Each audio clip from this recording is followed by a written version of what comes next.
et on accueille notre dernier invité, Luc Pignat, sur la Radio des Ours. Branchez-vous sur la Radio des Ours, 90.7 FM, le son de l'été à Valorcine. Merci Luc d'être à notre micro. Luc Pignat, gestionnaire du parc naturel régional de la Vallée du Trien et directeur de l'Office de tourisme de la Vallée du Trien également. Merci déjà de nous avoir suggéré des invités pour ces émissions. Beaucoup de choses à dire sur ce site avec plusieurs nouveautés et puis des projets qui perdurent. Le funiculaire du Verticalpe a réouvert en juin 2023.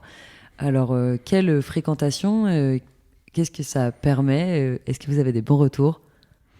Alors, on est vraiment très heureux de la réouverture du funiculaire de Verticalpe et Mosson. En consultant encore ce matin les avis sur Google, TripAdvisor et compagnie, c'est vraiment l'unanimité. C'est chaque fois 5 étoiles, c'est tout le monde s'enthousiasme. Donc la qualité de la prestation est là, l'accueil du personnel aussi.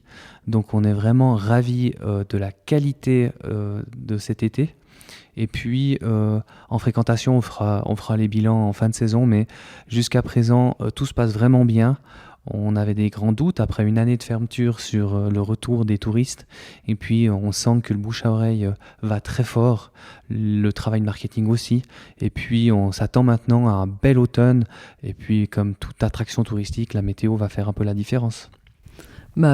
Pour l'avoir emprunté pour le Cosmo Jazz, c'était assez étonnant l'engouement. Enfin, tout le monde, après, les routes étaient aussi coupées pour justement inviter les personnes à emprunter la mobilité douce. Ça, je pense que c'est aussi quelque chose qui compte beaucoup en Suisse. Alors, c'est particulier dans la vallée du Trien.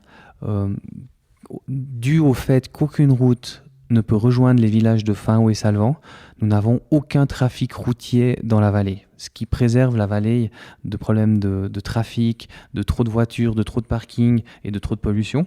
Donc on mise exclusivement nos déplacements sur la mobilité. Alors on a la chance d'avoir un train toutes les heures du matin au soir.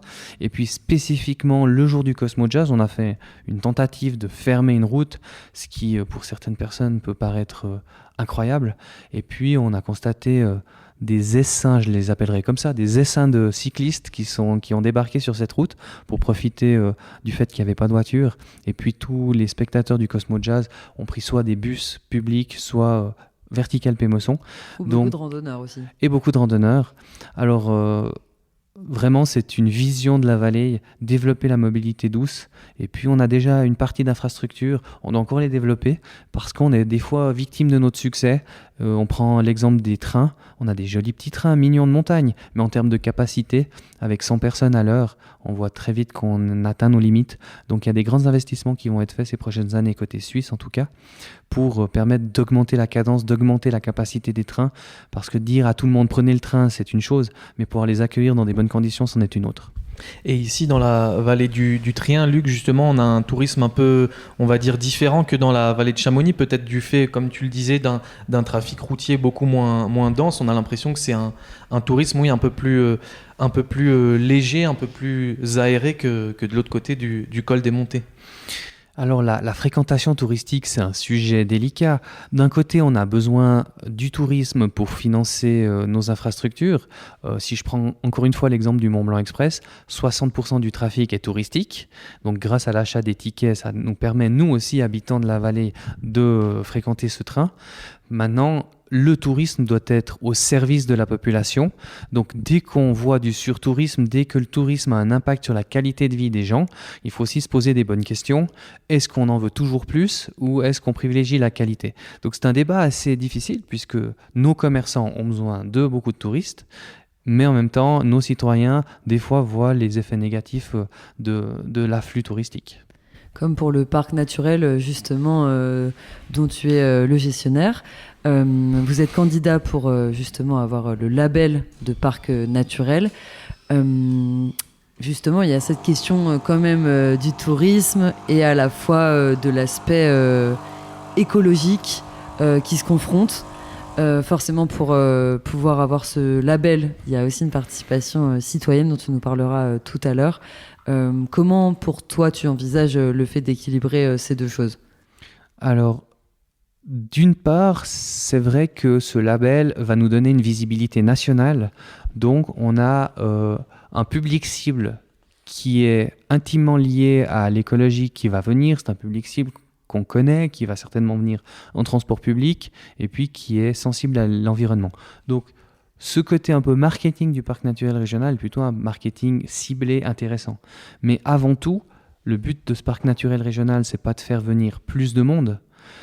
C'est surtout de limiter les impacts de la visite touristique sur la vie citoyenne et sur la vie de la nature. Donc on a des projets sur la mobilité notamment, sur la gestion des déchets, sur la gestion des ressources naturelles comme l'eau. Et puis, en résumé, le but du parc naturel, c'est de limiter, de réduire les impacts du tourisme sur notre environnement et sur la population, avant d'être un projet de tourisme en termes de communication, de marketing.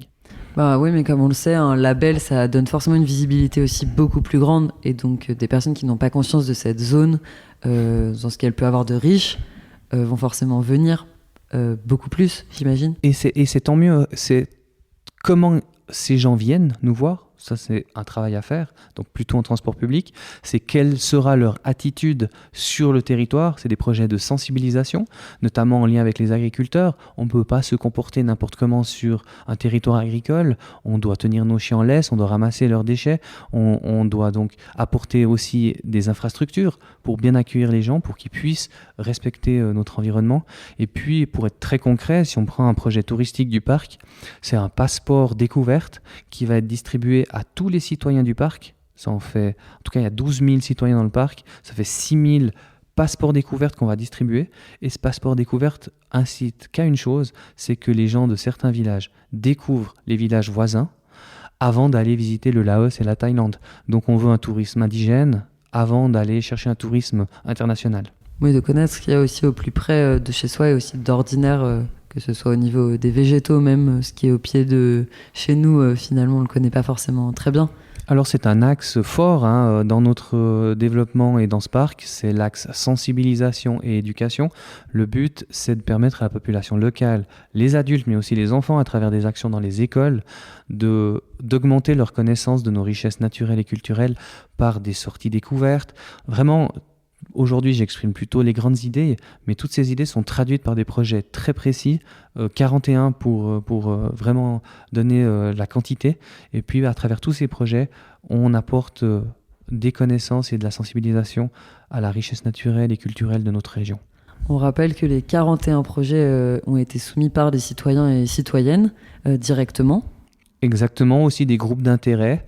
Et puis ça s'est fait en 2020. Maintenant, on est dans la phase de cette réalisation de projet. Et puis, très rapidement, déjà en novembre de cette année, on va demander à la population de s'exprimer de nouveau sur les projets 2025-2028.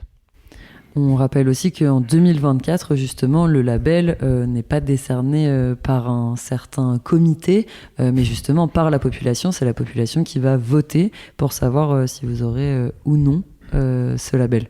Alors c'est exactement ça, c'est un projet ultra démocratique, donc les projets sont voulus par et pour la population, et puis il y a vraiment encore un dernier échelon, c'est une votation de principe. On veut ce parc naturel régional ou non pendant 10 ans, et chaque 10 ans la population est amenée à voter. Alors on est dans une phase où on essaie de convaincre la population à travers la réalisation de projets, pour éviter de convaincre la population uniquement sur de l'idéologie ou des PowerPoint. Donc maintenant qu'on est en train de réaliser les projets, on les communique. Les gens, ça casse aussi l'amalgame. On n'est pas une réserve naturelle, on n'est pas un parc d'Indiens, on n'est pas en train de mettre sous cloche une région. Bien au contraire, il n'y a aucune restriction légale. On peut continuer à chasser, à pêcher, à construire, à vivre comme on vit aujourd'hui. Simplement, on a des soutiens de la part du gouvernement suisse ou cantonal du canton du Valais pour développer notre région rurale. Et puis, tous ces projets doivent augmenter la qualité de vie des citoyens. Dans les autres parcs, puisqu'on n'est pas les seuls à avoir ce label ou à souhaiter ce label, il y a déjà 17 parcs naturels régionaux en Suisse. Et la première votation, en général, elle est toujours la moins évidente, avec des fois 60-70% d'acceptation. Puis 10 ans après, lorsque la population est amenée à revoter, on atteint les 99% d'adhésion, parce que les gens ont compris que c'était pas un projet pour mettre sous cloche ou pour restreindre, mais c'est un projet pour encourager et valoriser l'existant. Alors en général, ça se passe bien, mais c'est vrai que la première votation, il y a toujours la peur du nouveau et puis l'incompréhension de ce qu'on est en train de faire. Alors on y travaille pour que ces peurs soient dissipées et puis qu'on ait un enthousiasme de la population l'année prochaine. Il y a eu plusieurs grands événements aussi cet été sur ce territoire. Avec le Cosmo Jazz par exemple, il y a aussi le festival Orgue Musicissime, aussi des fêtes plutôt journalières comme demain plus ponctuelles, mais qui aussi rassemblent les locaux. C'est quoi les prochains grands moments sur la vallée du Trien? Alors on a de la chance d'avoir du dynamisme, des sociétés locales, des jeunesses comme on en a parlé auparavant, et puis on a tous les week-ends vraiment... C'est nous qui sommes en charge de réunir et de créer un calendrier de tous les événements, de les promouvoir. On a du pain sur la planche tous les week-ends. Il y a vraiment beaucoup d'événements. Demain, c'est la fête de la Mi-été. Alors, c'est une fête religieuse, l'Assomption. Tout le monde a pratiquement congé, à part dans le monde du tourisme où on bosse. Mais c'est pas pour nous plaindre. Simplement, juste demain, il y a une fête à Salan, il y a une fête à Émanet, il y a une fête ici à Finhaut, il y a une fête à Valorcine. Donc, en prenant que l'exemple de demain, on a en tout cas 4 à 5 lieux qui sera festif. Donc, il y en a pour tous les goûts. Merci, et on terminera sur une petite question plus politique et territoriale. La Maison du Tourisme a récupéré il y a peu les taxes de séjour et d'hébergement. J'ai regardé par rapport à qui paye ces taxes. Donc on voit que les résidents principaux, non. Par contre, s'ils hébergent des personnes, oui. Et les résidents secondaires, eux, par contre, doivent payer. Comment ça a été accueilli et puis quel est le positionnement votre positionnement par rapport à ça? Alors c'est un sujet qui m'intéresse beaucoup, c'est l'intégration des propriétaires de résidences secondaires dans nos villages de montagne. Il y a d'abord un apport humain, c'est-à-dire que c'est des gens qui viennent avec d'autres visions, d'autres regards, d'autres compétences, enrichir nos communautés. Après, il y a l'acceptation par la population de ces nouveaux arrivants. Donc c'est un jeu sociétal assez intéressant. Maintenant, plus techniquement sur l'apport financier et les taxes de séjour, ces résidences secondaires ne payent pas d'impôts ou très peu d'impôts, contrairement aux citoyens qui y vivent toute l'année. Donc, il est pour moi assez normal que ces résidences secondaires payent des taxes. Alors, ils payent des taxes, déjà ça c'est clair depuis le début, pour les eaux, les ordures et les égouts. Donc c'est ce qu'ils utilisent, mais ils utilisent aussi nos chemins pédestres, nos infrastructures touristiques, nos piscines, nos sentiers VTT, Verticalpe-Émosson. Donc pour utiliser ce genre d'infrastructure mise à disposition, ils payent une taxe de séjour comme n'importe quel visiteur. Et puis on est en train de transformer ça en forfait de résidence secondaire. Ça sera une votation à Trien dans le village d'à côté en mois de décembre. À Salvan, c'est déjà acquis depuis 5 à 6 ans. Et puis certainement l'année prochaine, on y fera un travail à Finhaut. C'est une demande de la population ou plutôt des collectivités ? Je pense que le but, c'est de mettre tout le monde sur un pied d'égalité pour que personne ne se sente lésé, personne ait le sentiment de financer le tourisme. Donc le tourisme, c'est l'affaire de tous. Et ça doit être aussi financé par tous les bénéficiaires. Donc c'est plutôt une volonté des instances politiques de mettre tout le monde sur un pied d'égalité parce qu'en général, le but d'une taxe, c'est que tout le monde paye la même chose. Merci d'être venu à notre micro. On va terminer l'émission avec ce dernier invité.